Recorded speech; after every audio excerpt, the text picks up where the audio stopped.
శ్రీకృష్ణాయ నమః. చైతన్య మహాభారతము మొదటి పర్వము ఆది పర్వము. ధృతరాష్ట్ర పాండు విదురుల జననము. జరిగిన విషయాన్ని అంబికకు చెప్పి ఆమెను అంగీకరింపచేసింది సత్యవతి. ఋతుస్నాత అయిన కోడలు అంబికను శయ్యాగృహానికి తీసుకుని వచ్చింది. అర్ధరాత్రి సమయాన వ్యాసుడు అర్థించాడు. శయన మందిరంలో రత్న దీపాల కాంతులు విరజిమ్మబడుతున్నాయి. నల్లని దేహము, కాంతులతో స్ఫురించే నయనాలు, నెరిసిన తల, తెల్లని గడ్డము గల వ్యాసుని చూచి అంబిక కళ్ళు మూసుకుంది. వ్యాసుడు అంబికా గర్భంలో బీజ ప్రదానం చేశాడు. మరునాడు సత్యవతి వ్యాసుని సమీపించి, నాయన, అంబిక గర్భం నుండి గుణవంతుడైన పుత్రుడు పుడతాడు గదా అన్నది. అమ్మా, 10,000 ఏనుగుల బలముతో జన్మించే బిడ్డడు పుడతాడు. అతడు గొప్ప విద్వాంసుడు, పరాక్రమవంతుడు, 100 మంది పుత్రులకు తండ్రి అవుతాడు. కాని సంయోగ సమయాన తల్లి అయిన అంబిక నేత్రాలు మూసిన దోషము చేత అతడు గ్రుడ్డివాడిగా జన్మిస్తాడు అని చెప్పాడు. పుత్ర, తపోధన, కురువంశ ప్రభువు గుడ్డివాడయ్యేందుకు వీలు లేదు కనుక ఈ వంశాభివృద్ధికి మరొక పుత్రుని అనుగ్రహించు అన్నది సత్యవతి. వ్యాసుడు అంగీకరించాడు. అంబికకు ప్రసవకాలం సమీపించింది. ఆమె అంధుడైన మగ శిశువును ప్రసవించింది. అతడే ధృతరాష్ట్రుడు, అతని కుమారులే కౌరవులు. సత్యవతి మరల వ్యాసుని కొరకు సంకల్పించింది. వ్యాస మహర్షి ప్రత్యక్షమయ్యాడు. 2వ కోడలు అంబాలికను ఒప్పించి శయనగదికి పంపింది.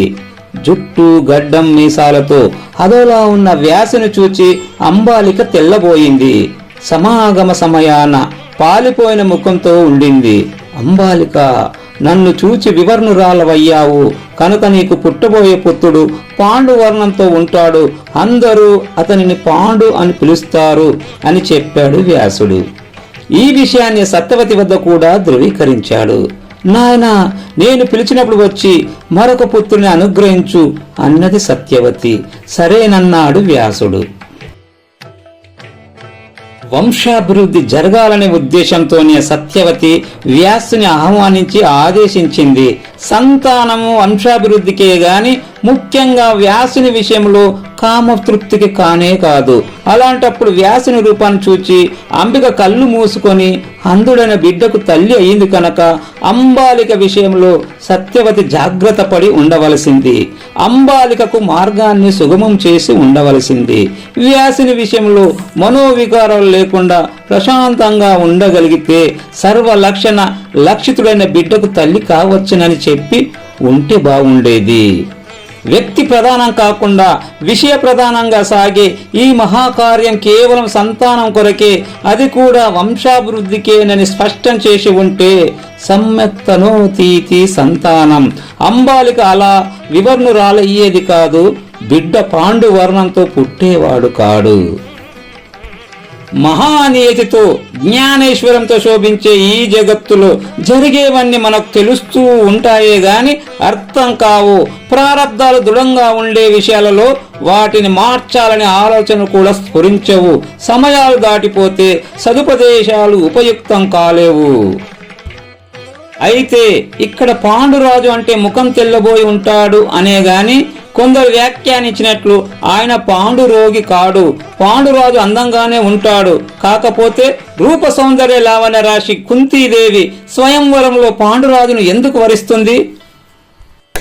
అంబాలిక పుత్రుని కన్నది. అతడు దివ్యకాంతులేనుతూ పాండు దేహంతో పుట్టాడు. అతడే పాండురాజు. ఆయన పుత్రులే పాండవులు. సత్యవతి అంతటితో తృప్తి చెందలేదు. వ్యాసుని కొరకు మరల సంకల్పం చేసింది. వ్యాసుడు అర్థించాడు. అంధుడైన ధృతరాష్ట్రుని తల్లి అయిన అంబికకు పుత్రోత్పాదనం చేయమని చెప్పింది. అంబికకు వ్యాసుడు మనసులో మెదలగానే భయంతో మనసు అదోలా అయిపోతూ ఉంది. అత్తగారి మాటను కాదనడానికి ధైర్యం చాలడం లేదు.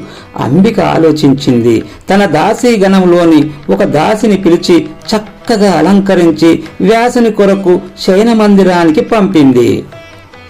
ఆ దాసి వ్యాసునికి సేవా పరిచర్యలను భక్తి శ్రద్ధలతో చేసింది. వ్యాసుడు సంతోషపడి ఆమెకు పుత్రదానం చేశాడు. శుశ్రోని శుభప్రద, నీ గర్భంలో ధర్మతేజుడైన బాలుడు ఉన్నాడు. అతడు కృతజ్ఞుడు, సత్యజ్ఞుడు, ధర్మజ్ఞుడు, శుభాంగి. ఇక మీదట నువ్వు దాసిగా ఉండవు అన్నాడు వ్యాసుడు. వ్యాసుడు తిరిగి వెళ్తూ సత్యవతికి నమస్కరించాడు. అమ్మా, అంబిక నా వద్దకు తన దాసిని పంపించింది. నేను ఆమెకే పుత్రదానం చేశాను అని చెప్పి వ్యాసుడు అంతర్ధానమయ్యాడు. వ్యాసుని అనుగ్రహాన్ని పొందిన దాసి మగ శిశువును ప్రసవించింది. అతడే విదురుడు. విగత మత్సరుడు, రాగద్వేషాలకు అతీతుడు, కామక్రోధ రహితుడు, అర్థశాస్త్రంలో నిష్ణాతుడు. మాండవ్య మహర్షి శాపం వలన యమధర్మరాజు భూలోకంలో జన్మించవలసి వచ్చింది. ఆ యముడే ఈ విదురుడు. ధృతరాష్ట్ర, పాండు విదురులు కురువంశాన్ని వృద్ధి చేశారు.